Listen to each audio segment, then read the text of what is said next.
juga pernah ya, karena beliau juga pernah ada di kampus IPI ya teman-teman, sebelum sekarang menjadi wakil dekan di kampus Uniga di Fakultas Kewirausahaan, jadi juga pernah di kemahasiswaan bareng Bapak di sini mungkin di IPI Garut. Dan ya, Pak Teten ini bukan orang lain sebenarnya gitu kan. Terus juga terima kasih Pak Sony yang telah ya tadi membuka. Mohon maaf Pak Sony, Bu Sinta, tadi saya ini ada rapat dulu dikit di rektorat, jadi agak telat masuknya. Dan untuk teman-teman semua para mahasiswa pertukaran mahasiswa, jadi silahkan nanti untuk khususnya untuk yang ada di di kelas saya, silahkan nanti ini dipahami dan jangan lupa di sepadanya juga, di LMS juga nanti dikerjakan tugasnya ya. Bapak sudah upload di sana, jadi silahkan di ini, dan silahkan juga ditanyakan ataupun ya disampaikan terkait apa yang ingin ditanyakan kepada Pak Teten ini, karena Pak Teten ini luar biasa sekali ya, menginspirasi sekali gitu. Oke, terima kasih. Itu mungkin Pak Sony, Bu Sinta, Pak Teten kalau dari saya. Siap Pak Teten. Pak Ripan, terima kasih. Nah mungkin saya langsung aja deh ya. Silakan Kang Teten ya atau Pak Teten untuk mengenalkan diri, kesibukannya apa sekarang, mungkin ya. Bisa pertanyaan itu dulu lah sekarang. Pemanasan dulu mungkin sebelum kita ke yang inti. Silakan Pak Teten. Boleh. Terima kasih Pak Sony, Pak Ripan, dan Bu Sinta. Gimana suaranya? Cukup jelas Pak Sony? Jelas. Pak, sudah jelas sekali. Okay. Ya, bismillahirrahmanirrahim. Assalamualaikum warahmatullahi wabarakatuh. Waalaikumsalam warahmatullahi wabarakatuh. Ya, baik, izinkanlah sebelum saya atau Pak Sony tadi kenalan dan lain sebagainya, sebelum banyak menyampaikan hal gitu ya, tapi supaya masih hangat dan itu harus selalu kita ingat dan harus menjadi penyemangat bagi kita, karena itu harus menjadi energi kekuatan bagi kita.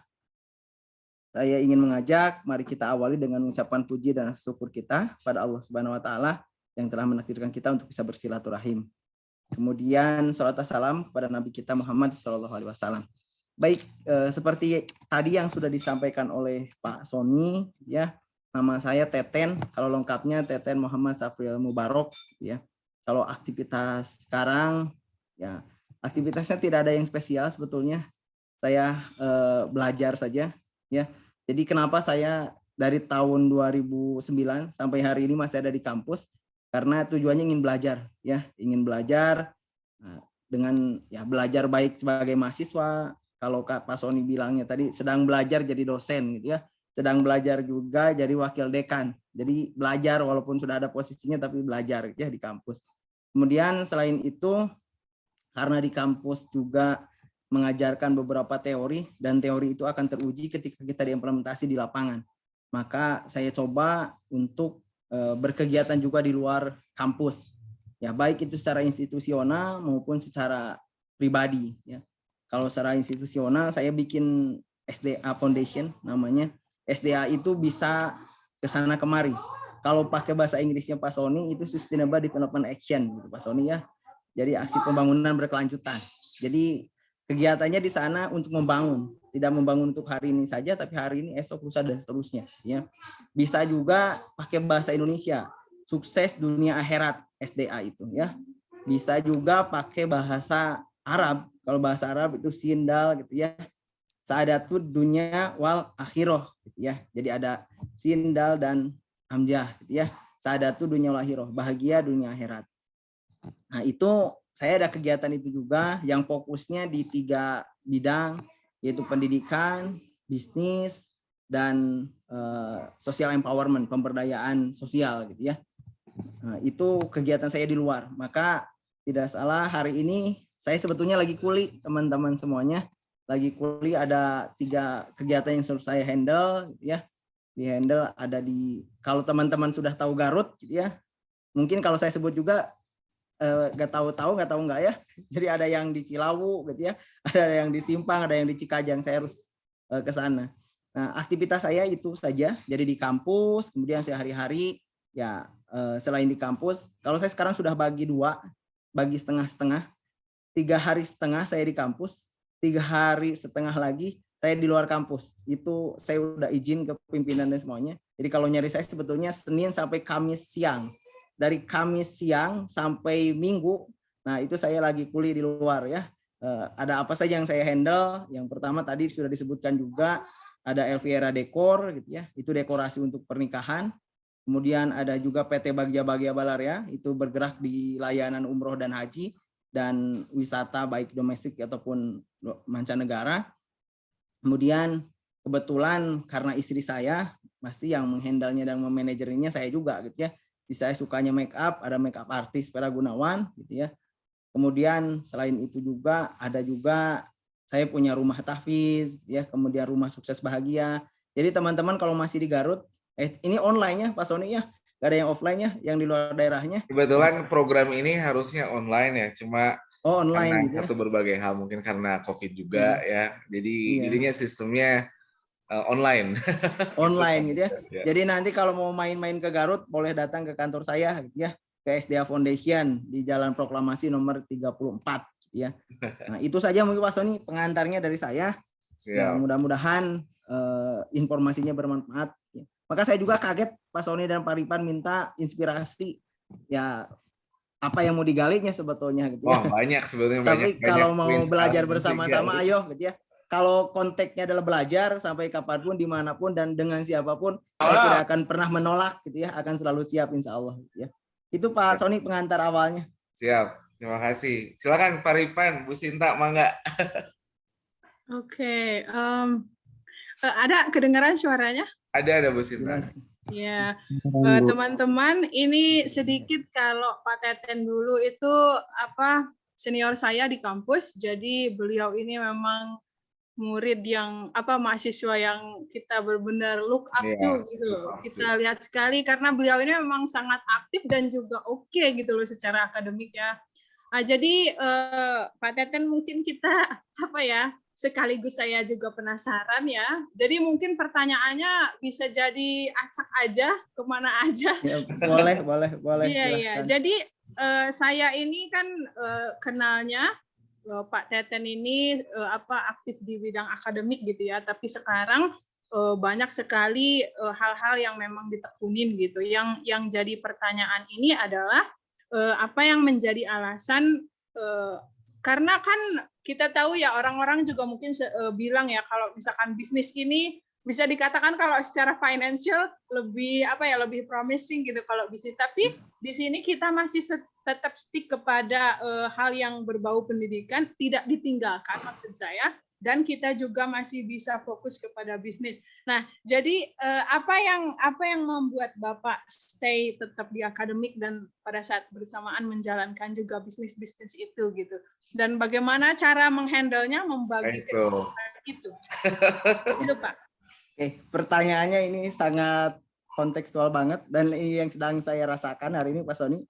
Jadi bagaimana membagi antara ya tugas di kampus dengan tugas bisnis ini ya luar biasa gitu ya. Sama tugas negara mungkin Pak Teten. Ya betul. Yang ketiga tugas negara ya, udah sama ibu negara. Ibu negara itu. Baik, terima kasih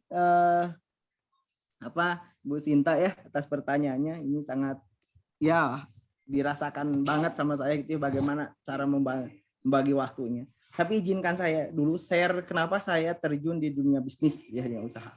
Kalau saya dalam hidup selalu ada ada filosofi ya, ada filosofinya, ada visinya, ada visi yang jangka panjang ataupun visi absolut gitu ya.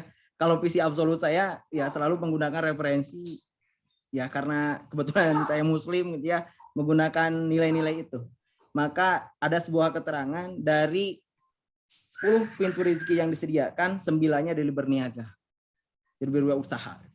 Maka kalau saya karena orangnya ingin mencoba yang terbaik gitu ya, mencoba yang terbaik, tapi belum tentu saya yang terbaik, tapi mencoba yang terbaik. Katakanlah posisi di luar niaga, di luar pengusaha, katakanlah jadi dosen, jadi hakim, jadi anggota DPR dan sebagainya. Itu 1%-nya, betul kan? 1 pintunya, dari 10 1 pintunya. Kalau saya dibawa semuanya, Bu Sinta ya. Jadi dosen iya, pengusaha iya, jadi mudah-mudahan 10 pintu rezekinya masuk semua gitu ya. Itu salah satu filosofi ini. Tapi sebetulnya itu ya boleh dikatakan boleh intermezzo ataupun boleh dijadikan sebagai hal yang benar-benar dipegang juga.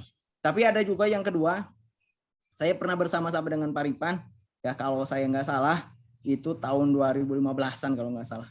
Saya ngajak Paripan itu tahun 2015-an masuk di kemahasiswaan. Ada hal yang membuat saya sangat sedih dan saya tidak bisa melakukan apapun, Bu Sinta ya. Apa sih yang buat saya sedih? Biasa Paripa juga sampai sekarang masih bergelut dengan beasiswa, dan beasiswa itu adalah hal yang paling dinanti atau diinginkan oleh seluruh mahasiswa. Saya yakin mahasiswa yang di sini juga kalau mau beasiswa pasti mau semuanya. Nah, singkat cerita, saya selalu mengurus bergelut dengan beasiswa, mengatur kuota, mengatur seleksi dan sebagainya. Biasa dari pemerintah itu kan ada kuotanya. Katakanlah kuotanya itu 10. Tapi yang daftar 50, 40 lagi mau digimanain? Gitu ya. Dan semua orang itu katakanlah layak kategorinya. Sampai ada yang nangis ke ruangan, sampai ada orang tuanya yang nangis. Dipaksakan emang probangnya segitu. Pas saya pegang saku sendiri nggak ada, Bu Sinta. Jadi sedihnya itu. Sedih ada orang yang harus dibantu, tapi saya nggak bisa bantu gitu. Nah, maka sebetulnya saya 2017 Paripanya resign dari dunia kampus, dunia kemahasiswaan gitu ya. Dan sebetulnya itu bertapa untuk menjadi seorang pebisnis gitu ya. Saya ingin ya, jadi ada 2 alasan itu ya. Kemudian 2 alasan ketiga itu ya saya yakin gak hanya saya, Bu Sinta juga, Mapan itu ingin gitu ya.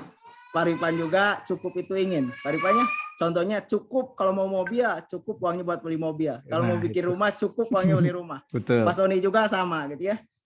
Dan alasan yang ketiganya, saya ngitung. Bu Sinta, Paripan, Pak Sony ngitung. Saya kan dulu masih jadi dosen saja gitu ya. Belum punya jabatan akademik, belum punya NIDN dan sebagainya. Kalau saya hitung, katakanlah kalau mau nyicil juga, Bu Sinta ya, kalau mau nyicil, katakanlah nyicil mobil, per bulan ada yang 3 juta, 5 juta, saya harus sertifikasi dulu dong. Ya, dari 2017 itu harus sertifikasi dulu. Saya lulus sertifikasinya 2019 dan kalau saya hitung, nanti paling saya punya rumah, punya mobil itu 5 tahun. Ya, 5 tahun. Oh, berarti kalau saya jadi pengusaha ternyata ini bersyukur saja, bukan ingin sombong, bukan ingin apa, ternyata yang harusnya jadi dosen itu 5 tahun saya raih dengan jadi pengusaha. Ini secara finansial maksudnya ya. Ini dengan jadi pengusaha 2 tahun alhamdulillah sudah didapatkan, Cinta. Dan progres dosen tetap jalan. Alhamdulillah saya kalau posisi sekarang, kalau jabatan ya akademiknya atau jabatan fungsionalnya, saya sekarang lektor 3C. Baru kemarin ini passingnya gitu ya, kalau untuk di karir dosennya. Nah, itu apa yang bisa saya share kepada teman-teman semuanya, itu kronologisnya kenapa saya mengambil dunia ini. Kenapa saya kembali lagi ke kampus? Karena kampusnya Fakultas Kewirausahaan. Jadi saya bisa nge-match-kan gitu ya, teori dan implementasinya. Kalau bukan Fakultas Kewirausahaan, saya mikir-mikir dulu, Sinta, karena tidak inline dengan aktivitas saya.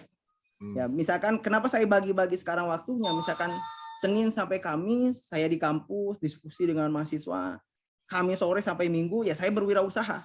Karena saya dosen Fakultas Kewirausahaan yang harus tidak hanya teori, tapi saya harus bisa membuktikan bahwa di lapangan saya melakukan itu. Jadi kalau kebetulan saya dosen, kalau di Fakultas Kewirausahaan, dosen Human Resource Management atau manajemen sumber daya manusia, atau kalau di KWU dinamakannya pengelolaan sumber daya insani. Kemudian setelah itu social entrepreneurship, saya ngajar social entrepreneurship. SDA Foundation itu sama seperti social entrepreneurship sebelumnya. Kemudian managing family business. Kurang lebih di keluarga saya semuanya managing family business juga. Tadi LPRA Dekor gitu ya, MOM Karus itu managing family business. Jadi semua yang saya pegang itu di lapangannya saya lakukan gitu ya.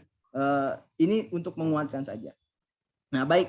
Kemudian kalau ini pengantarnya jadi banyak ya, Bu Cinta, karena lama gak ketemu gitu ya, jadi saya jelasin ya. Gitu ya. Baru nanti semua ini.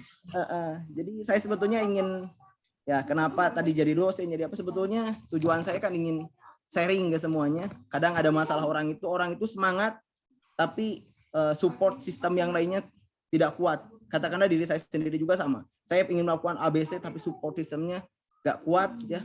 Tapi bagaimana kita harus berusaha gitu ya untuk tetap survive, untuk tetap maju di sana.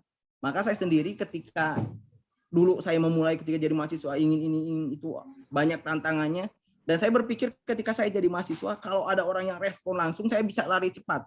Nah, makanya sekarang bikin saya di dosen, bikin yayasan, bikin apa, itu sebetulnya saya ingin mewadahi mahasiswa-mahasiswa dimanapun. Apalagi kalau mahasiswa yang dari program ini ada yang ngontek saya pengen apa gitu, ayo kita lari bareng gitu ya. Contohnya Anda punya cita-cita, punya visi apa, bangun apa, Anda kurangnya apa, ayo kita bangun bareng-bareng gitu ya.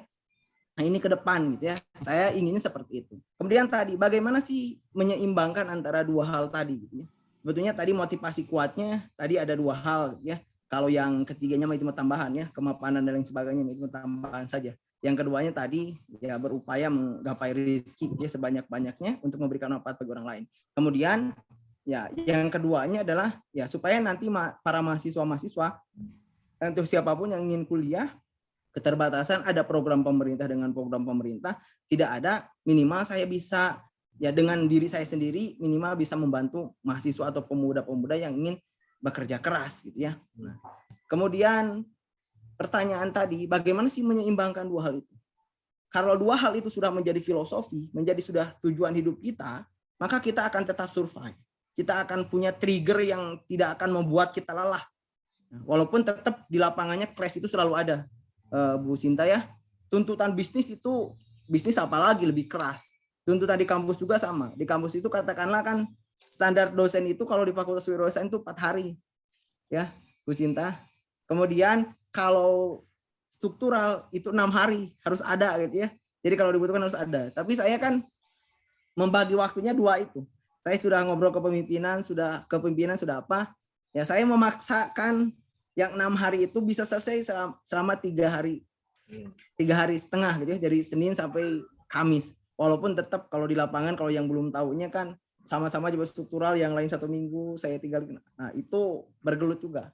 Ketika ada masalah di bisnis, ketika itu hari Senin dan Kamis, saya berpuasa.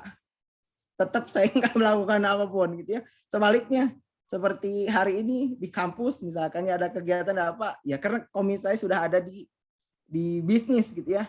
Jadi tetap saling tarik-menariknya itu ada, tantangannya itu semakin berat, tapi selama kita punya semangat, selama kita punya tujuan yang baik, gitu ya, tantangan seberat apapun, itu bisa kita hadapi.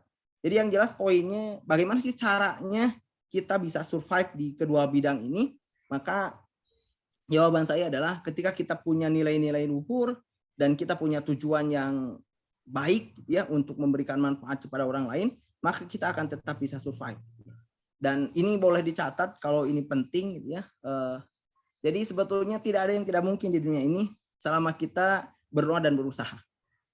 Jadi kalau Anda ingin jadi presiden, jadi apapun itu tidak ada yang tidak mungkin selama kita berdoa dan berusaha. Kemudian tidak ada yang sulit ya, di dunia ini tidak ada yang sulit. Contoh ya Bu Sinta, kita bareng-bareng aja, Pak Sony, Pak Ripan bareng-bareng aja. Top performance-nya seorang dosen itu jadi guru besar. Ya. Yakin nggak Bu Sinta jadi guru besar, jadi profesor? Pak Ripan yakin nggak? Pak Sony yakin nggak? Ya kalau saya mengajak harus yakin. Selama kita bisa berdoa dan berusaha, kita harus bisa yakin gitu ya. Kemudian yang selanjutnya, sebanyak apapun yang harus kita kerjakan pasti selesai selama kita kerjakan. Jadi kerjakanlah, walaupun sebanyak katakanlah 1000 yang harus kita kerjakanlah. Nanti juga akan selesai. Kemudian yang ketiga, sesulit apapun yang harus kita lalui, selama kita belajar, kita pasti bisa. Itu yang selalu saya pegang Bu Sinta, sehingga kalau sekarang dulu Bu Sinta mungkin lihat saya, ya kalau lagi mahasiswa di BEM gitu ya, kalau nggak di BEM ya ada kuliah, kalau sekarang di dosen, tapi di dosen ada juga di dunia usaha, itu filosofinya. Jadi tidak ada yang tidak mungkin selama kita berdoa dan berikhtiar atau berusaha. Kemudian sebanyak apapun pekerjaan yang harus kita kerjakan, itu pasti selesai selama kita kerjakan. Sesulit apapun hal yang harus kita raih, harus kita pelajari, harus kita lalui, selama kita belajar pasti bisa. Nah, jadi itu mungkin Bu Sinta yang bisa saya share gitu ya, untuk merespon pertanyaan Bu Sinta ya. Banget ini ya. Memang Bu Sinta ya, kalau kita ngobrol sama seorang trainer pasti memotivasi ya. Iya, jadi selalu menariknya tuh gini, tadi di awal pembukaan ini menarik gitu loh. Tidak ada yang spesial kegiatan saya. Padahal aslinya teman-teman kan tadi tahu ya, dari Senin sampai Minggu lagi itu penuh semua. Dan dibilangnya masih tidak ada yang spesial. Jadi down to earth sekali, modis sekali. Mungkin Pak Teten kan tadi kita cerita soal soal bagaimana menyeimbangkan dan lain-lain.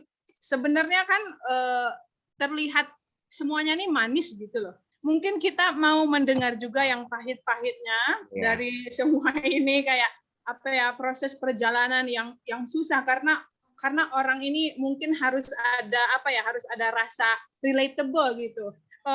Takutnya orang ini kayak bilang kamu mah beruntung gini, gak pernah ngalamin kesulitan gitu. Mungkin kita harus dengar yang pahit-pahit juga. Kemudian bagaimana strategi dan lainnya untuk bisa bangkit dari yang pahit-pahit itu. Itu mungkin, Pak. Siap. Baik. Kalau saya ceritain yang pahit, sebetulnya banyakkan pahitnya daripada yang dilihat sekarang. Ya. Yang dilihat sekarang itu adalah saya menahan pahit sehingga orang bisa lihat apa yang saya dapatin hari ini. Ya. Baik. Nah, kalau pahitnya, saya akan ngobrol yang paling basic, ya, yang paling basic di awal. Kenapa saya bisa sekarang berdiri di sini? Jadi di masa kecil saya, ya, di masa kecil saya kalau pahit itu sebetulnya saya bukan merendahkan orang tua saya, tapi orang tua saya lah the best, ya, beliau yang terbaik. Saya bersyukur lahir dari beliau. Tapi kalau secara, ya saya lihat di rumah, gitu ya. Dulu rumah saya kalau saya main ke rumah orang lain, gitu ya, gak ada rumahnya yang sama kayak saya. Dalam tanda petik jeleknya, gitu maksudnya, ya, kayak gitu. Kemudian kalau orang lain bisa mau nonton TV tinggal nonton, saya TV-nya nggak ada juga, gitu ya. Saya nggak punya TV, ya, dulu televisi nggak ada. Gitu ya. Kemudian kalau mau pergi kemanapun orang lain ada kendaraan, saya nggak ada kendaraan. Gitu ya. Nah itu perjalanan hidup saya, ya. Sampai akhirnya saya di sekolah dasar, ya, sudah di sekolah dasar itu ada hal yang membuat saya tidak nyaman, itu ada internal dan eksternal. Kalau internal itu saya nggak pede, luar biasanya nggak pedenya luar biasa. Jadi kalau di kelas itu mau batuk juga ditahan sampai sakit. Karena kalau saya batuk itu jadi pusat perhatian, orang lihat saya malunya minta ampun sampai ditahan-tahan. Kalau mau pipis juga ditahan-tahan. Nah itu berarti adalah masalahnya masalah internal dalam diri saya, gitu ya, yang membuat pahit hidup saya karena diri saya sendiri, gitu ya. Kenapa nggak pede dari dulu, gitu ya. Nah, nanti saya akan cerita, gitu ya, kenapa sekarang bisa banyak ngobrol dan sebagainya, karena pahit, gitu ya. Kalau hidup banyak malu, nggak berani, gitu ya. Eksternalnya Pak Sony, ketika masa SD itu biasa suka dibagi kelompok kan, ya, bagi kelompok, dan ternyata saya nggak pernah dapat kelompok Pak Sony. Kayak seperti barang rongsokan, tahu Pak Sony, ya. Kalau ada 10 kelompok saya nggak diterima. Kata Bu Guru, Teten kamu udah dapat kelompok belum, Bu? Si ibunya itu tawarin saya ke kelompok 1, Bu, gak mau. Kelompok 2 gak mau, sampai 10 kelompoknya gak mau. Saya di sana sampai, ya udah mah. Nggak tahu saya sekarang masih hitam atau enggak, ya. Dulu mah rambutnya merah. Merahnya bukan merah pakai warna, emang merah karena kepanasan. Sering ke kebun bantu orang tua, gitu ya. Ya nggak tahu, ya wajahnya hitam, gitu ya. Pemalu, wajahnya hitam, pemalu, pendek, gitu ya, ketika di SD itu. Maka saya nggak dapat kelompok satupun. Saya nggak, kalau guru itu nggak ada yang apa. Kalau guru sih welcome semua. Teman-teman saya juga pada gak mau, gitu ya. Nggak di SD. Ini pelajarannya masih SD, teman-teman semuanya. Nilai SD saya kelas 1 sampai kelas 2 itu kebakaran semua. Ya, angka kebakaran itu bukan angka 5 saja. Angka 7 juga, kalau rata-rata kelasnya ada 8, kita dapat 7 itu merah. Saya yang tidak merahnya kelas 1 sampai kelas 2 itu cuma 2 mata pelajaran. Ya, 2 mata pelajaran. Ini pahit, ya, pahit di akademik, pahit di sosial. Nah, gimana sih saya sadarnya itu? Sadar itu baru 3 tahun Pak Sony. Tahun kelas 3 itu baru sadar. Saya baru sadar itu, saya sebetulnya dari SD itu jualan es. Ya, karena tadi udah diceritakan jualan es. Jadi kalau orang lain cukup bawa tas aja, saya kiri kanan bawa termos es, jualan es. Jadi singkat cerita, pas saya sedang biasa kalau di Garut, di daerah Garut itu ada kenaikan kelas, atau kalau disebut di kita itu samen, ya.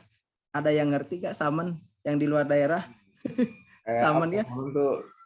Samen seperti ini ya, graduation wisuda, gitu ya, graduasi. Kayak wisuda, ya. Kalau di kampus itu kayak wisuda. Biasa kan orang tua diundang, yang berprestasi naik panggung dan sebagainya. Saya sampai ingatnya tuh di sana saya bawa termos. Kalau yang juara kelas itu kan dipanggil. Misalkan si A putra dari pasangan siapa, si B putri dari pasangan siapa. Kebetulan saya dulu keliling-keliling dagang es. Ya jangankan untuk naik ke panggung kan, ya. Untuk dipanggil sebagai juara kelas, untuk bisa dapat kelompok juga susah, untuk bisa ketemu sama guru juga susah, malunya minta ampun. Tapi pas saat itu, momen itu, saya nggak tahu kenapa pas ibu saya datang, beliau berkeringat, saya lihat ke panggung, lihat ibu saya. Saya di sana ya meneteskan air mata. Kayaknya kalau saya yang ada di panggung, ibu saya akan bahagia. Maka sejak itulah dari kelas 3 saya ya yang tadinya pemalu jadi gak tahu malu-maluin gitu ya. Yang jelas yang tadinya menjadi beban bagi saya dilawan semua. Contohnya kalau ketemu orang malu dilawan sekarang. Ketika ke depan malu, saya coba ke depan. Walaupun gak mudah teman-teman. Ketika saya ke depan, saya ngangkat tangan, gurunya nanya, siapa yang bisa? Saya, Bu. Padahal saya nggak bisa. Cuma saya ingin melawan diri saya, Bu. Saya ke depan, dan emang saya nggak bisa. Apa respon satu kelas? Respon satu kelas bilangnya, kalau nggak bisa mah diem, itu biasa kan diem gitu ya. Biasanya juga kan diem, biasanya juga kamu gak ke depan. Udah duduk, gak bisa mah. Ya. Kan semakin sakit saya itu.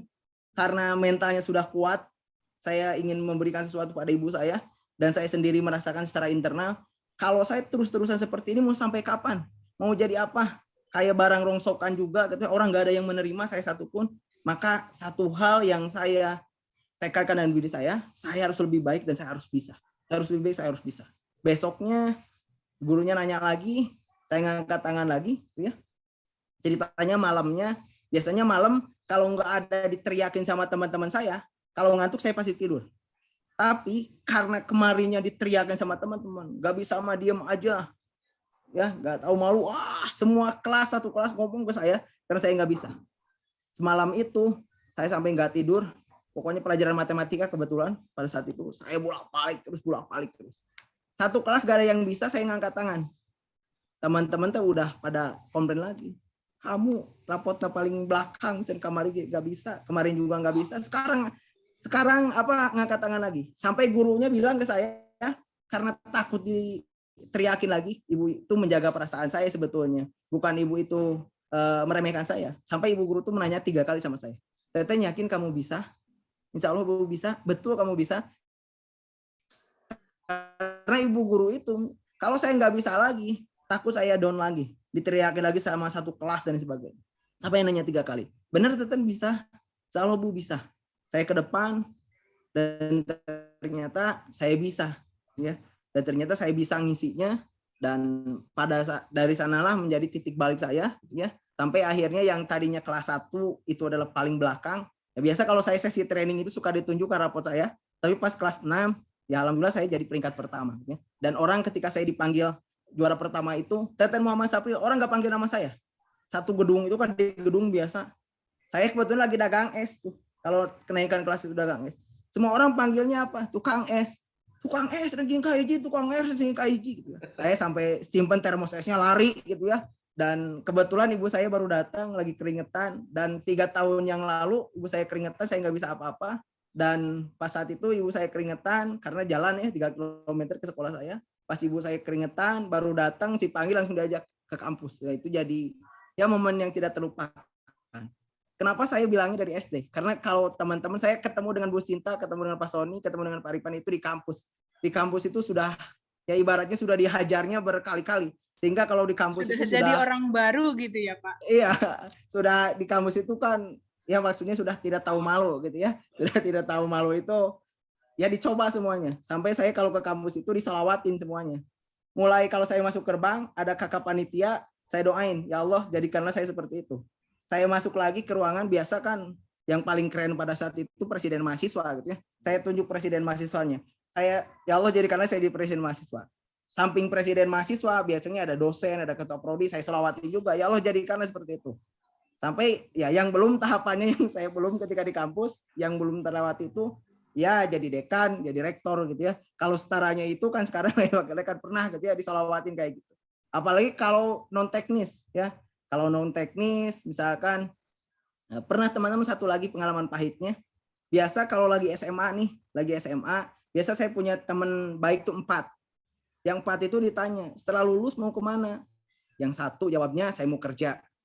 Yang 1 jawabnya, saya mau bantu orang tua. Yang 3 jawabnya bingung. Yang keempat, saya sendiri. Yang jawabnya mau kerja, sekarang kerja. Yang bantu orang tua, sekarang bantu orang tua. Yang bingung, sekarang masih bingung. Ditanya kerja di mana, bingung. Ya, diajakin sama kerja sama saya, ayo kerja aja, sama bingung, atau saya mah gak bisa apa-apa. Jadi jawabannya bingung. 13 tahun yang lalu sampai sekarang masih bingung jawabannya. Kalau saya dulu ke Sidat Lidah jawabannya, jadi saya bilang saya ingin kuliah walaupun saya harus jadi tukang koran ataupun tukang sampah. Karena saya mikir yang paling pahit dulu hidup itu. Karena takut saya nggak dapat beasiswa. Karena kalau minta dari orang tua juga, ya saya nggak mungkin meminta orang tua.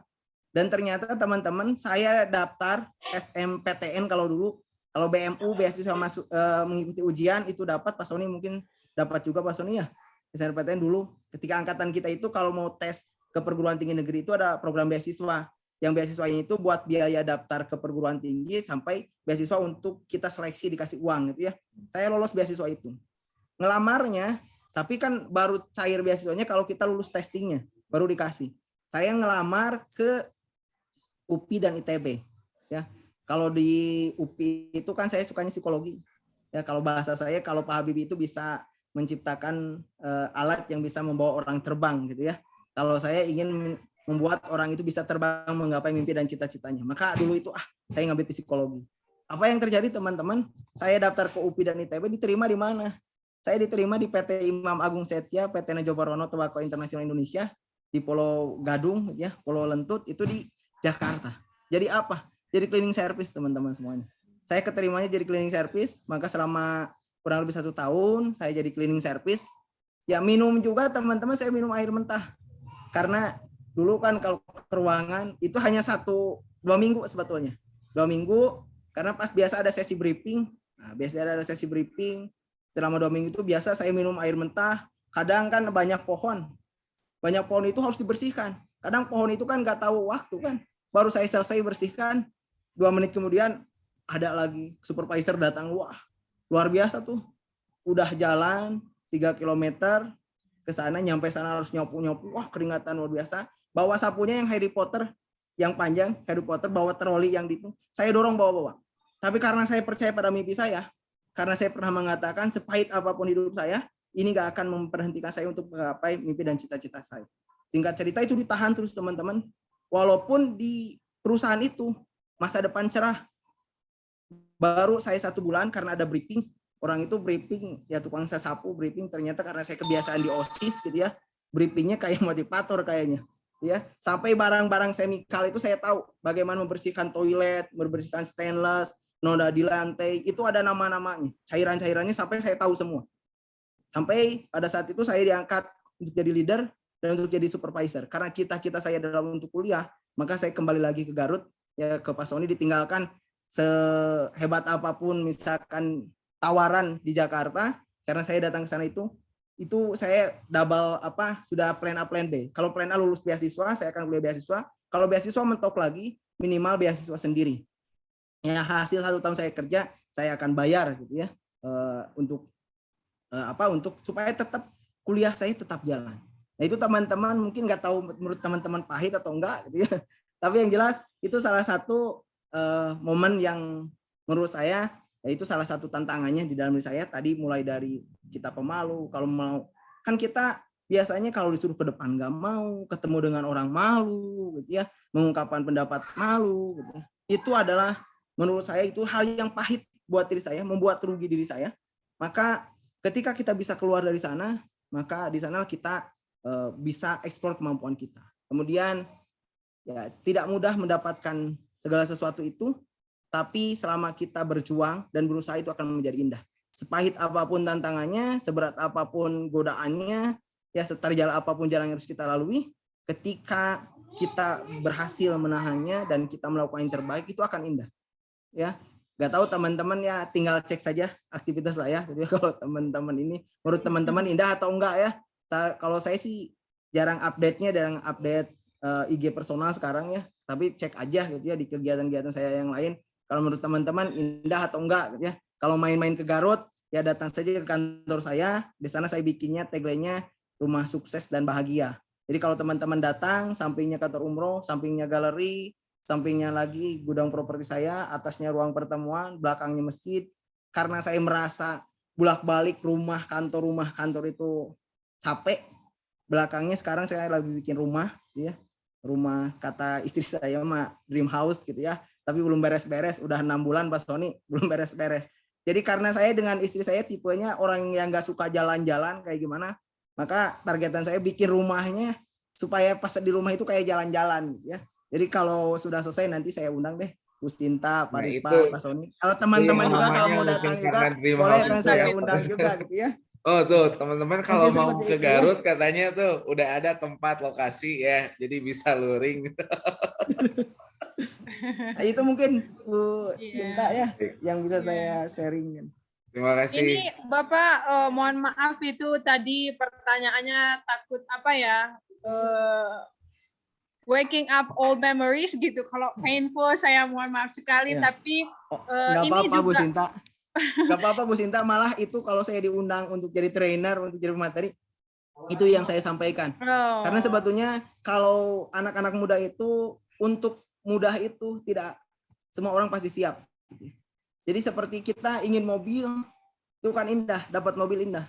Padahal nggak tahu di belakangnya orang yang mau mobil itu ya bekerja siang malam gitu ya. Maka harus kuat gitu ya dengan tantangan itu. Tantangannya saya juga sama-sama dengan Pak Sony gitu ya. Kebetulan saya lulusnya cepat saya daripada Pak Sony gitu ya. Pak Sony itu mahasiswa terbaik, tapi saya mahasiswa terganteng yang lulus pertama kali gitu ya. Aslinya di gelombang pertama Pak Sony cuma 7 orang kan ya. Laki-lakinya cuma saya 1.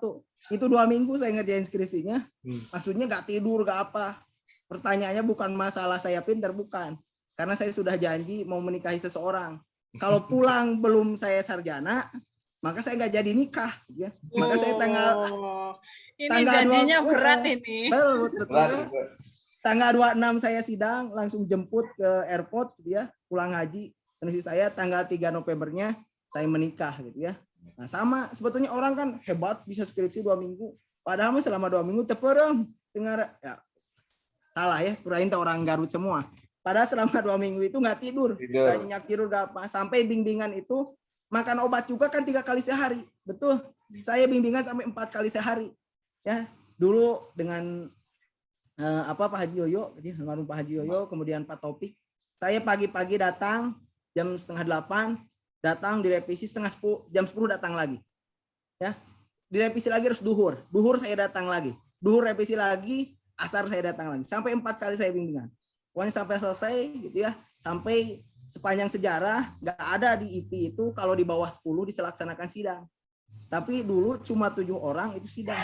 Karena sebetulnya maksa ketua STKIP, maksa ketua ini tuh untuk saya supaya bisa sidang sebetulnya teman-teman semuanya gitu ya. Jadi itu perjalanannya. Sebetulnya selalu ada trigger kita di bawah, di belakang untuk selalu kita berjuang. Kalau tadi katakanlah yang paling mudah teman-teman cerna, saya ingin menikah, maka tantangan seberat apapun saya kejar. Ataupun sebaliknya, saya harus jadi cleaning service dulu, saya dimakanlah. Yang penting masa depan saya cerah gitu ya. Sampai kalau sekarang alhamdulillah, ini sebagai sharing saja. Saya ketika jadi cleaning service Pak Sony, kalau ada direkturnya nyuruh ngelapin mobil, dilapin mobil. Kalau kita mental kita adalah negatif, mobil gitu, sambil menggerutu. Kalau saya dilusin sampai dicelawatin. Suatu saat nanti saya yang punya yang kayak gini. Ya. Bukan sombong gitu ya. Kalau mobil saya sebetulnya ingin yang kayak gimana sebetulnya insya Allah sekarang bisa gitu ya. Tapi saya melihat kepentingannya dulu, saya beli mobil apa gitu ya. Kalau sekarang kan mobil alhamdulillah dari kantor ada, pribadi juga ada, sampai sekarang nambah lagi. Kalau yang perlu saya langsung beli kalau perlu itu. Contohnya kalau di dekor perlu mobil, beli mobil gitu ya. Alhamdulillah, padahal saya lulus-lulusin aja. Kalau kantor juga sama, kantor direktur, kantor apa, kan biasa saya yang ngelapin komputernya, ngelapin ruangannya. Saya doain juga ya Allah, suatu saat nanti saya yang punya ruangan kayak gini. Kalau sekarang alhamdulillah Pak Sony, sekarang sering dimarahin, ruangan WD3 di Fakultas Kewirausahaan lampunya mati terus, karena ditinggal terus gitu ya. Saya nggak ada standby di kantor, padahal dulu yang saya minta gitu ya, teman-teman semuanya. Nah itu Bu Sinta, jadi sebetulnya nggak apa-apa. Tadi pertanyaan tadi sebetulnya yang selalu saya sharing. Karena kalau anak muda sudah siap pahit, maka dia akan menuai kemudahan atau keindahan. Filosofi saya seperti itu teman-teman. Kalau teman-teman sedang pahit, tahanlah, karena setelah pahit itu manis. Kalau teman-teman lagi di posisi manis, jangan terlena, tetap berhati-hati, karena setelah itu ada pasca tantangan buat Anda. Jadi kita akan terus belajar. Kalau pahit itu semangat, harus tetap semangat, karena setelah kesulitan ada kemudahan. Ya, kalau bagi saya Mas, bersama kesulitan ada kemudahan, bersama kemudahan ada kesulitan. Jadi kita tetap prepare ya di posisi manapun. Di posisi pahit kita kuat, di posisi manis kita nggak kebablasan. Tetap kita memiliki ya kebijakan-kebijakan dalam menentukan sikap gitu ya, dan masa depan kita supaya tetap terjaga dengan baik. Nah itu Bu Sinta. Terima kasih Bu Sinta, Pak Teten. Mungkin sekarang kita ke Paripan mungkin ya. Dari tadi mungkin udah pengen nanya. Silakan Paripan. Ya, baik. Ya, mungkin ini yang lain justru Pak. Boleh, boleh. Yang dari teman-teman mahasiswa mungkin ini ada Dari yang teman-teman mahasiswa mungkin yang mau tanya-tanya boleh.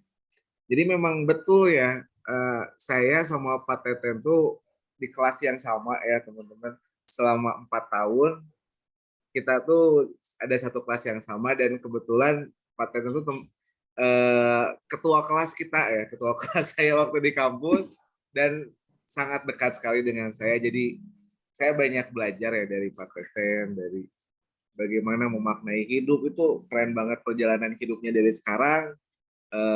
Luar biasa banget ya. Bahkan sekarang juga saya kalau Pak Teten ada kerjaan, ada kelas, nggak bisa kesayain, saya jadi kebagian rezekinya itu, alhamdulillah.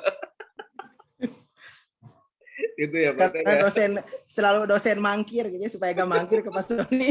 Iya, jadi saya tuh tim mengajar Pak Teten juga teman-teman. Jadi Pak Teten misalkan di kampus mana atau di jurusan apa nggak bisa, biasanya kesayain ya. Alhamdulillah saya mah ya buat nama-nama ya Pak Teten nih.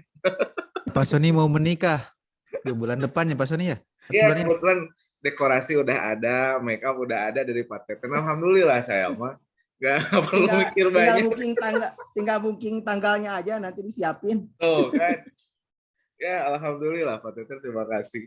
Inyo mungkin silakan, saya mempersilakan ke Alfonsos atau Inyo ya. Nah ini Pak Teten, ini Inyo ini dari Kupang ya. Tadi udah ngechat ke saya pengen nanya katanya, silakan Inyo, boleh.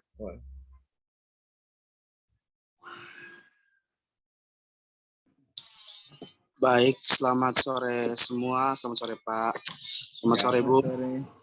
Sebelumnya perkenalkan, nama saya Alfonsus Rodriguez Kevi, biasa dipanggil Nusa Cendana Kupang, Nusa Tenggara Timur, prodi program studi teknik mesin.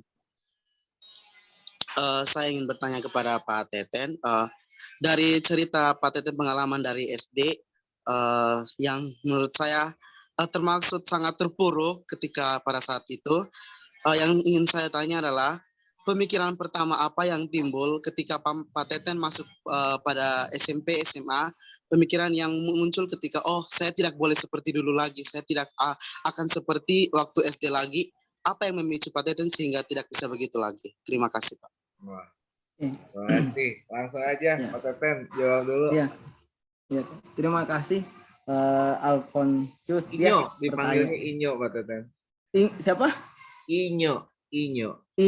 Iya, terima kasih Inyo ya pertanyaannya. Jadi pas SMP, SMA mungkin ya, supaya tidak terulang lagi di SD, apa sih yang dipikirkan? Jadi yang selalu terngiang-ngiang itu kan, ya bagi saya, ya visi itu penting. Inyo ya. Jadi kalau saya belajar manajemen, fungsi manajemen itu kan selalu orang bilangnya POAC gitu, planning, organizing, actuating, sama controlling. Tahapan yang pertama adalah planning. Planning itu dia selalu berbicara masalah visi. Visi di sana nilai-nilai luhur, filosofi, apa yang hendak ingin kita capai, kita raih, itu adalah visi yang pertama. Nah, kalau tadi pertanyaannya apa sih supaya tidak terulang lagi ketika di SD apa?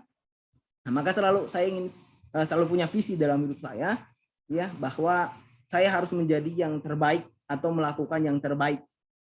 Yang terbaik buat siapa? Buat diri saya, buat keluarga, buat siapapun.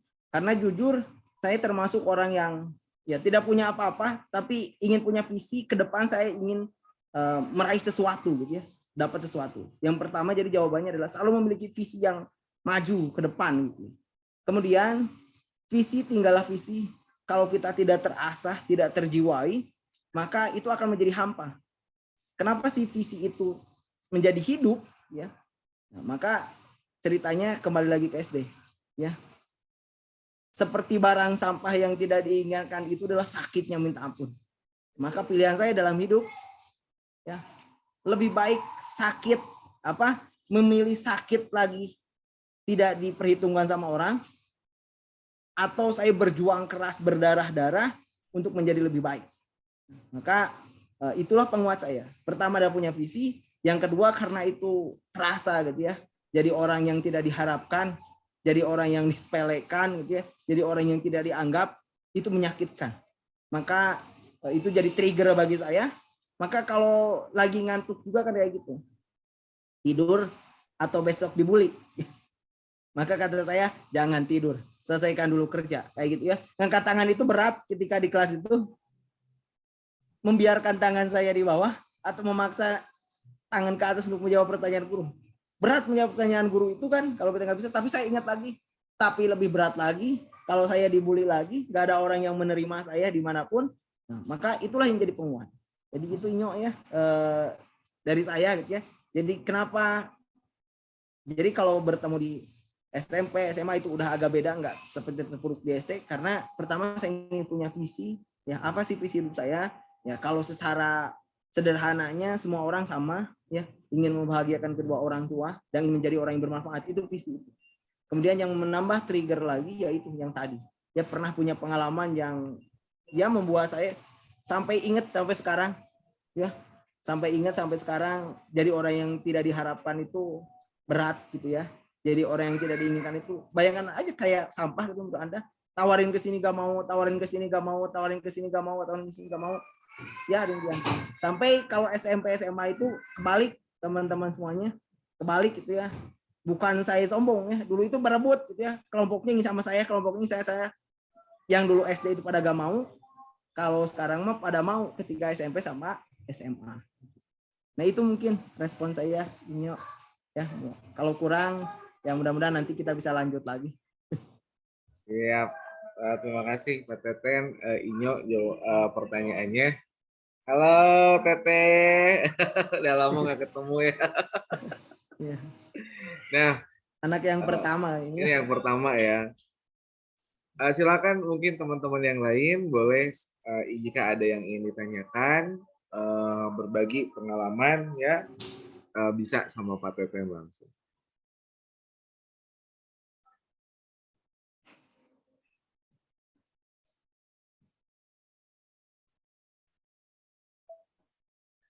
Nah, yang saya menarik dari sebagai saksi hidup ya, perjalanan Pak Teten dari zaman kuliah sampai sekarang itu, yang saya menarik itu adalah Pak Teten orangnya selalu dengan mimpi gitu. Punya apa, pengen apa gitu. Kemudian awalnya tuh selalu dari mimpi gitu. Mimpi kemudian diaplikasikan. Kebanyakan kalau khususnya saya sendiri, kadang saya sering bilang ke Pak Teten, Pak Teten, saya pengen ini, suka tuh ini, nanti weh, suka gitu. Kalau saya kadang kayak gitu.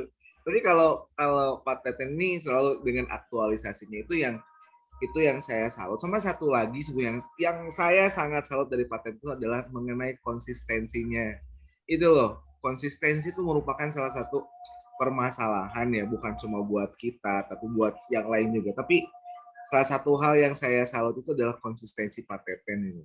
Terutama dalam segala bidang lah, itu jadi bisa konsisten, bisa perjalanan hidupnya tuh maju terus. Gimana tuh Pak Ten?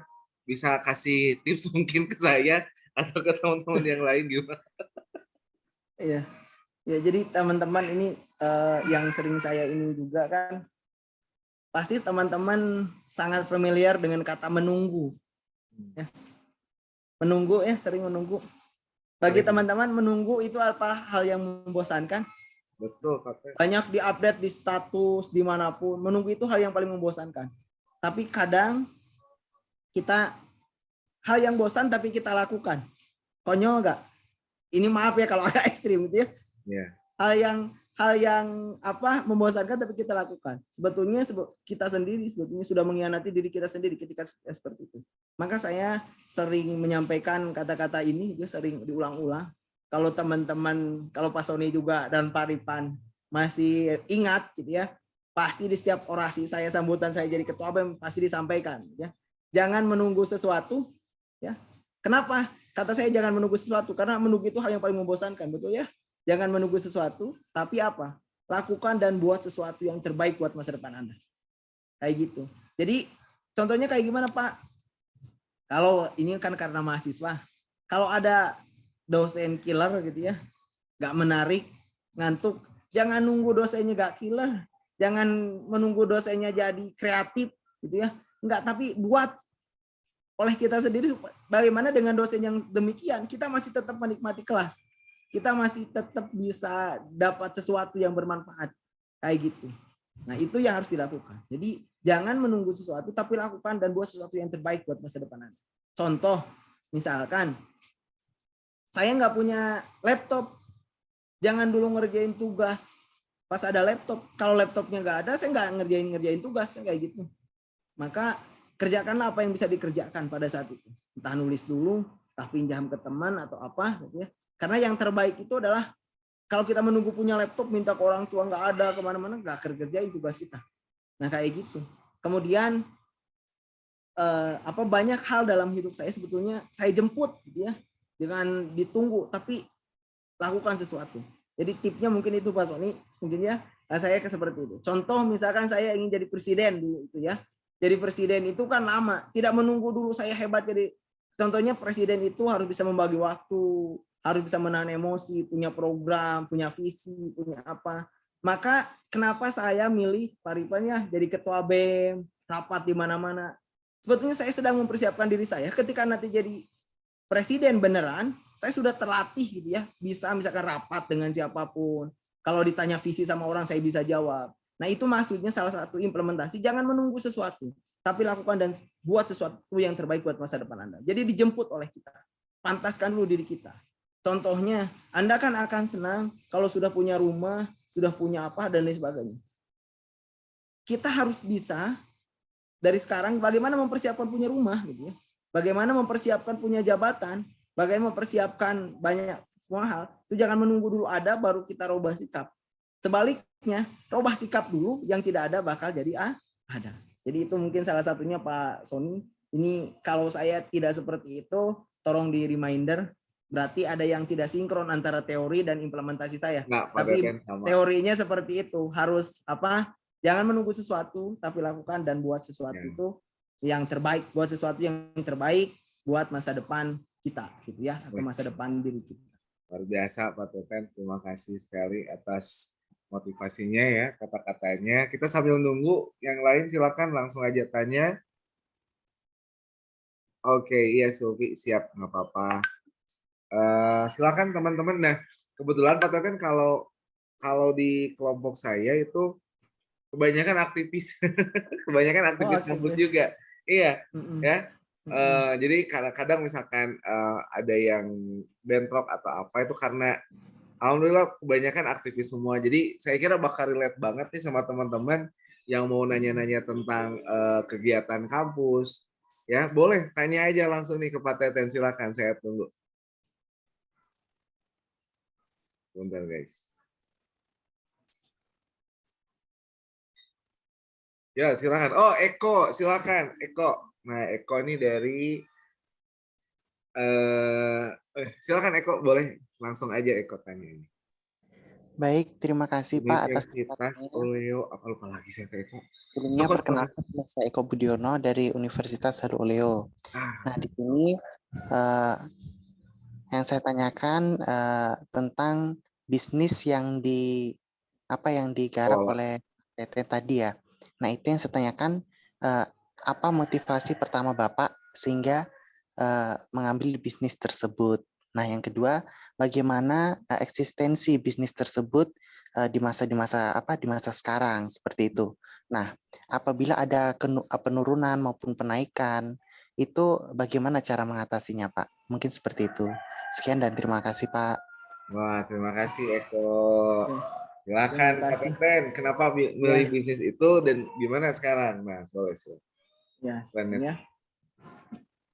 sebetulnya apa yang saya jalani sekarang itu sebetulnya emang ada yang by design atau tidak sesuai rencana saya sebetulnya.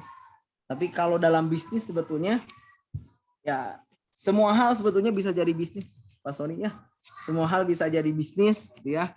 Jadi bukan harus mengkomersialisasi atau kan pendidikan, bukan Pak Sony ya. Tapi tetap tentunya ada unsur core bisnisnya, ya. Dalam semua aktivitas kita itu ada core bisnisnya. Nah, kalau tadi ditanya sama Jawa sama Eko, kenapa milih bisnis yang sekarang saya jalani? Sebetulnya bisnis yang sekarang saya jalani, hampir semuanya yang saya sekarang jalani itu sebetulnya tidak sengaja sebetulnya. Semuanya tidak sengaja. Itu diberikan ya maksud saya nggak tahu kenapa gitu ya. Itu mungkin dari pokoknya langsung ada saja dan itu jalan, itu running gitu ya. Walaupun secara teoritisnya saya sering menjelaskan kepada mahasiswa saya bahwa bisnis itu kan kalau definisi dasar yang sering saya pegang sampai sekarang, bisnis itu adalah kegiatan terorganisir untuk menyediakan konsumen dengan barang atau jasa yang dia inginkan untuk mendapatkan sebuah keuntungan. Nah, kata kuncinya ada kebutuhan. Ya, pasti semua orang itu butuh apapun. Contohnya nggak punya modal apapun, cuma modal bicara. Ada orang yang butuh nasihat, betul Pak Tony? Betul. Ada yang punya nasihat. Maka sebetulnya itu juga bisa jadi core bisnisnya. Maka dulu saya bikin SDA Foundation itu dengan programnya Happiness and Successful Training. Jadi saya ngisi training di mana-mana gitu ya, sampai ke Karawang, ke Jakarta juga pernah, teman-teman semuanya. Itu core bisnis saya yang pertama itu kayak gitu ya. Yeah. Nah, kemudian kalaupun saya karena lulusan bahasa Inggris dengan Pak Sony gitu ya. Nah, sebenarnya saya juga pernah lembaga kursus yang sekarang dulu Pak Sony mau diajak, tapi Pak Sony gak mau wae gitu ya. Sama saya nggak keolah gitu ya, nggak keolah. Maka SDA English course itu sekarang nggak berjalan gitu ya, nggak berjalan ini. Karena kalau dulu mah masih sama saya sendiri, yang ngajarnya saya, yang iklannya saya, yang bikin modulnya saya itu masih jalan. Kalau sekarang mah nggak berjalan sebetulnya. Tapi kalau mau diaktifkan lagi itu tinggal diaktifkan. Karena kalau sarana prasarannya masih ada, masih siap gitu ya, tinggal dijalankan. Nah, jadi sebetulnya teman-teman semuanya, apa sih yang memotivasi saya ya untuk bisnis yang sekarang? Karena bisnis saya sekarang lumayan, ada bisnis umroh, bisnis dekorasi, bikin make up artist juga. Kenapa sih saya ngambil itu gitu ya? Kalau untuk umroh sebetulnya teman-teman itu sambil menyelam minum air. Kenapa sambil menyelam minum air? Ya karena kita diwajibkan untuk berziarah gitu ya ke tanah suci ya. Jadi sambil saya belajar memperdalam kekuatan agama saya bisa memfasilitasi orang lain juga untuk ya menunaikan kewajibannya gitu ya. Nah, apa sih yang terpuruk itu sebetulnya di bisnis itu sekarang, Eko ya. 2 tahun ya umroh itu kan di ban. Indonesia itu baru mau dibuka tanggal 1 Desember. Ya selama pandemi itu saya baru memberangkatkan 3 kali. Ya banyak kalau yang usaha di travel umroh itu banyak yang travelnya dijual dan semua. Selama 2 tahun ini kan nggak bisa ngapa-ngapain. Nah, itu yang paling terpuruk ya. Kalau saya sendiri gimana sih cara mengatasi hal tersebut? Kalau karena ban ini misalkan ya, pelarangan ini sementara, maka bagaimana cara untuk mengupgrade itu supaya tetap tidak pergi? Nah, maka menjaga hubungan baik dengan customer. Ya, kalau dengan calon jamaah itu hubungan baik. Sampai sekarang juga saya udah biasanya kita yang nyari jamaah, sekarang saya yang ditelepon jamaah. Mulai dari Senin sampai sekarang saya udah janji, ya saya ke sana. Saya belum sempat ke sana karena bentrok terus ya. Bentrok acara terus gitu ya. Jadi belum sempat ke sana. Jadi kalau bisnis itu contohnya yang travel umroh itu yang paling terpuruk gitu ya sebetulnya dengan pandemi ini. Ya dengan pandemi ini sangat terpuruk sekali karena tidak melakukan pemberangkatan. Nah, Pak, kenapa Bapak masih survive? Karena saya kan unit bisnisnya gak satu, jadi bisa saling subsidi silang gitu ya. Kalau untuk personal saya, kalau untuk personal yang kerja juga sama, bisa dipindahkan ke bagian apa dulu gitu ya. Jadi caranya tetap menjaga bertahan pada saat ini dan mempersiapkan di masa yang akan datang. Caranya gimana? Yang ada tim kita itu bekerja dulu apa yang bisa dia kerjakan untuk mempersiapkan masa depan lebih baik. Contohnya dia terus karena pemberangkatan umroh dan haji itu nggak berjalan, tapi yang biasanya orang itu sibuk untuk mempersiapkan keberangkatan, maka pegawai saya disibukkan untuk merawat jamaah, ditanya kabarnya, ditanya semangatnya, dikasih kata-kata motivasi, dikasih informasi, dikasih apa, sehingga ketika dibuka orang itu sudah ya beda lagi. Kalau 2 tahun ditinggalkan aja, karena nggak berangkat, jamaah nggak diolah, nanti akan bermasalah. Jadi tetap ibaratnya kalau tadi apa sih bisnis apa yang terpuruk, ya salah satu bisnis saya yang terpuruk adalah ya travel umroh ya. Bagaimana caranya? Yang pertama, karena rajanya bisnis itu adalah customer kita. Kalau bahasa ekstrimnya, kita makan itu dari customer. Maka kita harus memberikan layanan terbaik pada customer kita. Karena bisnis itu kalau customer sudah ada maka jalannya oke. Jadi kalaupun tadi tanya solusinya, kata Eko, gimana Pak solusinya? Ya solusinya berikan layanan terbaik pada customer kita. Nah, kalau bisnis yang lain walaupun tahan badai Pak Sony, alhamdulillah ya. Kalau saya sendiri tahan badai, alhamdulillah. Di masa pandemi itu wedding itu bermasalah, tapi saya dengan istri alhamdulillah gitu ya. Lagi PPKM, lagi apa itu tetap berjalan. Ya. Ini mas sharing saja. Saya buka dekor itu masih baru-baru teman-teman semuanya, masih baru. Orang lain dekornya dijual, saya bikin. Ya, orang lain gudangnya dijual, saya bikin gudang itu ibaratnya. Orang lain ada yang sebagian jual rumahnya, saya bikin rumahnya. Jadi sebetulnya kalau bisnis yang lain tidak goyah. Nah, kalau teman-teman bisa saya sharingkan, tapi ini nggak berkaitan dengan ekonomi, tapi ini berkaitan dengan hati, teman-teman. Kenapa saya terjun di dekor dan terjun di makeup artist? Sebetulnya itu memang karena hati. Ya, karena hati. Saya hanya support buat istri saya sebetulnya. Ya, support mendampingi istri saya. Kenapa dekor diambil? Selama perjalanan saya 3 tahun menemani istri saya ya di makeup artist. Ada entertainnya, kemudian ada dekorasi, ada fotografi, kemudian ada kesenian-kesenian yang lain. Itu aman semua. Yang bermasalah itu hanya di dekor saja. Jadi istri marah-marah ke saya, dan kan saya nggak bisa rubah langsung. Ya, karena supaya istri tidak banyak marah-marah. Kalaupun marahnya ke saya kan gampang. Marah, itu jelek, udah nggak apa-apa kita bikin. Kan kayak itu jadi beres marahnya. Tapi kalau orang lain kan susah. Jadi layanannya itu nggak prima. Maka salah satunya itu saya ambil. Jadi kalau masalah teman-teman, saya termasuk orang yang mengambil kesempatan. Katakanlah kan orang ada yang bilang sekarang, wah bisnis yang paling menjanjikan itu bisnis berbasis digital. Bisnis apa. Kalau menurut saya bukan seperti itu teman-teman. Bisnis apapun, jenisnya mau kayak apapun Anda, mau tradisional, ya, mau modern, mau digital, maupun konvensional, tapi yang jelas ketika bisnis itu teman-teman sudah jelas customernya, ya, dan teman-teman bisa tahu cara pintu masuk ke customernya, bisnis itulah yang dijalankan oleh teman-teman. Kalau saya sendiri kan jelas, kalau travel umroh jelas yang ingin berangkatnya adalah orang-orang yang ingin menunaikan ibadah haji dan umroh. Kalau katakanlah dekorasi, jelas orang-orang yang mau menikah. Ya, Pak Sony juga ingin menikah gitu ya. Kalau ya, itu pasti Pak Sony juga ingin menikah. Itu sudah pasti, dan teman-teman juga yang di sini pasti sudah menikah. Kalau teman-teman ingin menikah, pasti pendor-pendor yang tadi saya sebutkan itu pasti ada. Dan tidak hanya di satu kabupaten, tapi di seluruh kabupaten di Indonesia pasti halnya siklusnya sama. Sama juga gitu ya, dengan peluang. Kenapa saya ambil itu? Sebetulnya lebih ke ya saya support dengan istri supaya saling bekerja sama saja, saling menguatkan bisnisnya. Padahal sebetulnya bisnis yang lain juga ada. Orang tua kita adalah konveksi, ada unit bisnis. Tapi saya ngambil unit bisnis tertentu itu sebetulnya lebih ke hati.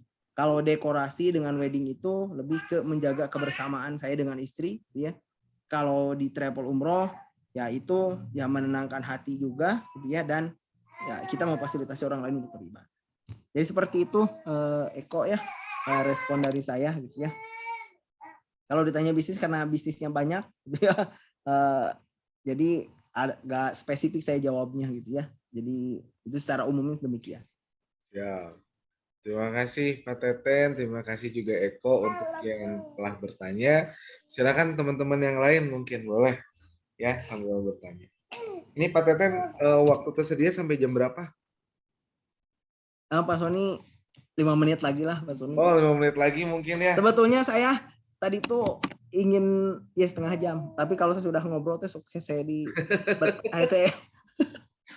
tapi kasihan yang nunggu, mobil saya sudah di depan. Yang orang loading barang saya sudah ada gitu. Mungkin Pak Teten closing aja dulu, silakan Pak Teten.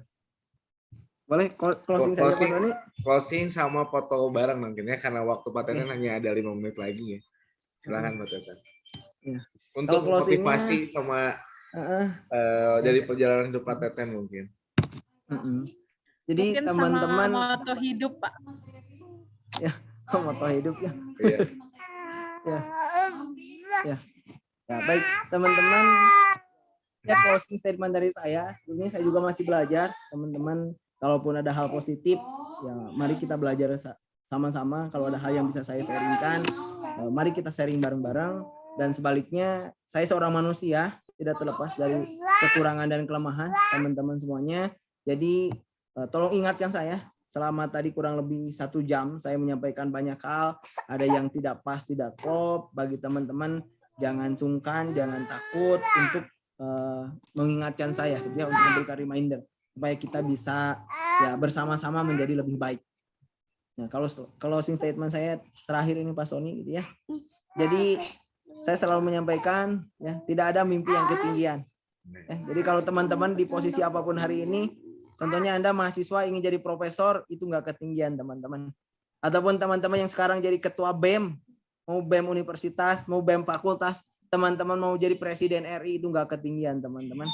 Ya, kalau bisnis teman-teman sekarang baru jualan kerupuk di warung-warung, teman-teman ingin jadi pengusaha ya terbesar di dunia, ingin jadi orang kaya nomor 1 di dunia, itu nggak ketinggian teman-teman ya. Kalau teman-teman selalu merasa ketinggian, berarti ada yang salah dengan teman-teman. Ya, ada yang salah dengan diri teman-teman. Maka saya selalu menambahkan kalimat seterusnya. Tidak ada mimpi yang ketinggian, yang ada malas yang kebanyakan. Kalau teman-teman bermimpi sesuatu tapi takut, itu sebetulnya bukan mimpi yang ketinggian, teman-temannya malas.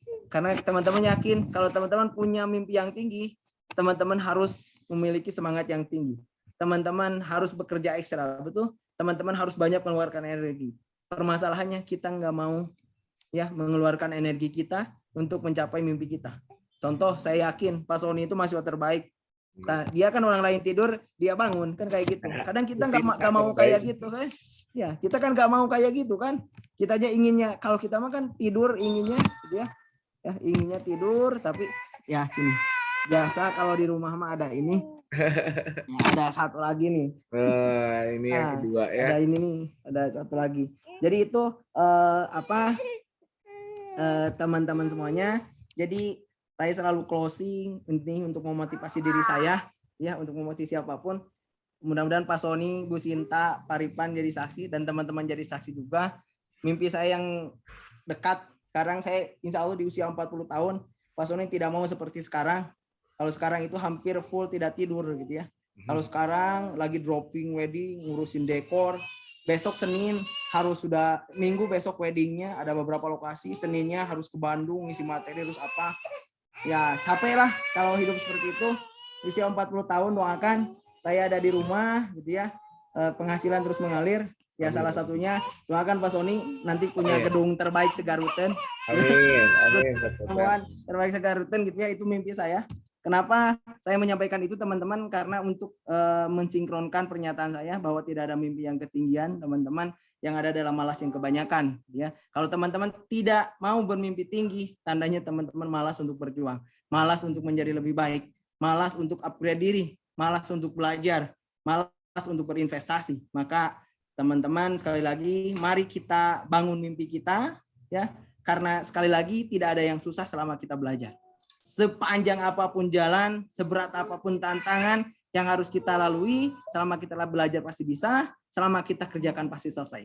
Nah itu saja mungkin Pak Sony closing dari saya. Sekali lagi, kalau ada hal yang benar itu bukan dari saya, itu karena Allah Subhanahu Wa Taala. Kalau ada yang salah, itu bukan guru saya, dosen saya, bukan Quran Hadis yang salah, itu murni kebodohan diri saya pribadi. Itu saja Pak Sony, terima kasih Pak Sony. Assalamualaikum. Waalaikumsalam. Tapi kita foto bersama dulu ya. Sebentar Pak Teten. Silakan untuk teman-teman agar menyalakan kameranya, kita akan sesi foto dulu bersama Pak Teten. Kita ada 2 ya, ada 29. Oke. Siap teman-teman. 1. Oke, kita sambil menunggu ya. 1, 2, 3. Siap. 1 lagi. 1 lagi ya. 1, 2, dan 3. Siap, terima kasih banyak. Saya haturkan untuk Pak Teten. Ya. Pak Ripan, mangga Pak Ripan. Ya, atur nuhun Pak Teten. Wah, Sama-sama, Pak Ripan. terinspirasi. Ya, Ya. terima kasih banyak Pak Teten. Betul, Kami betul. belajar Sama-sama, banyak hari Cinta. ini. Terima Terima kasih, kasih. Bu Cinta. Ya, Ya. terima kasih juga untuk kawan-kawan semua yang udah bergabung ya. Nanti untuk recordingnya akan segera saya upload di YouTube dan akan dibagikan ya ke teman-teman. Terima kasih banyak teman-teman atas waktunya. Kita tutup dengan bacaan hamdalah. Alhamdulillah, selamat sore. Untuk kawan-kawan yang mau menjalankan ibadah, saya mengucapkan selamat untuk menjalankan ibadah ya. Terima kasih teman-teman. Kita undur diri ya. Assalamualaikum warahmatullahi wabarakatuh. Assalamualaikum. Izin Pak Sony. Ya, Terima kasih semuanya Pak Ya, terima Rifat. kasih Hatur nuhun semuanya. sadana, hatur Teman-teman, nuhun. terima kasih. Terima kasih Pak Rifan, Bu Sinta. Ya. Terima kasih. Hatur nuhun ka sadana, hatur nuhun. Mangga.